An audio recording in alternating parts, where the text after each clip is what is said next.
Il en est encore question, mais pas de l'administration à la tête de la première puissance mondiale, mais du président Joe Biden qui s'est donné en spectacle malgré lui lors des cérémonies du débarquement. Un sujet décalé de Rémi Tell.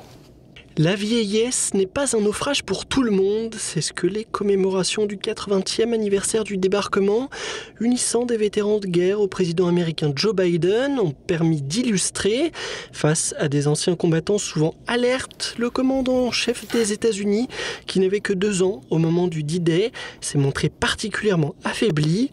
Dès son arrivée sur les lieux de la cérémonie, Joe Biden a ainsi semblé complètement perdu.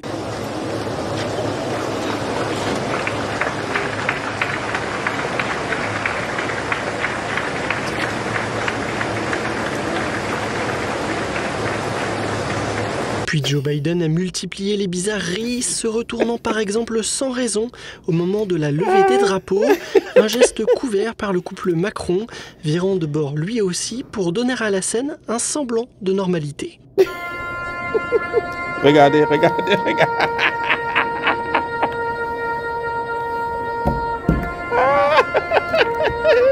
Hey.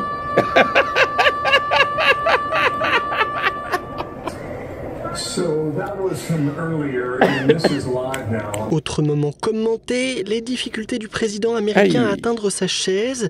Si des montages ont suggéré qu'il avait tenté de s'asseoir dans le vide, un siège était bien positionné derrière lui, mais trop loin sans doute.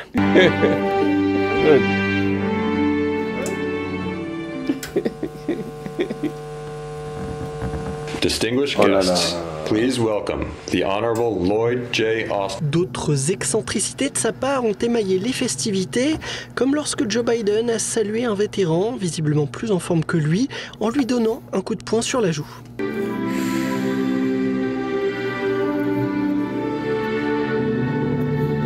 Le président de la première puissance mondiale a également profité des discours pour s'accorder un petit somme. Au-dessus de nos têtes, les énormes obus de nos navires de guerre. Au-dessus de nos têtes, les énormes obus de nos navires de guerre. Finalement, son épouse Jill a pris la décision de l'exfiltrer de la cérémonie, plusieurs minutes avant son terme, du jamais vu.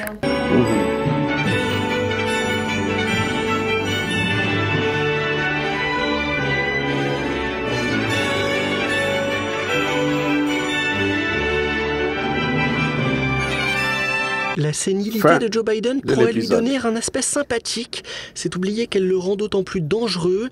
S'exprimant en marge de l'événement à la télévision américaine, l'homme à la tête de 5200 armes nucléaires a déclaré fréquenter Vladimir Poutine depuis 40 ans, avant d'expliquer maladroitement que l'autorisation donnée à l'Ukraine de frapper la Russie ne menaçait en rien la paix mondiale.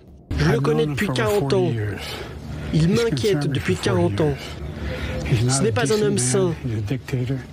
C'est un dictateur qui peine à sauvegarder l'unité de son pays. On ne parle pas de donner des armes qui pourraient frapper Moscou ou le Kremlin, mais juste de traverser la frontière. Fort heureusement pour lui et les hommes de ce monde, Joe Biden s'est offert une grasse matinée ce mercredi matin afin qu'il dorme paisiblement. Les rues jouxtant son hôtel, place de l'Opéra à Paris, avaient d'ailleurs été bouclées.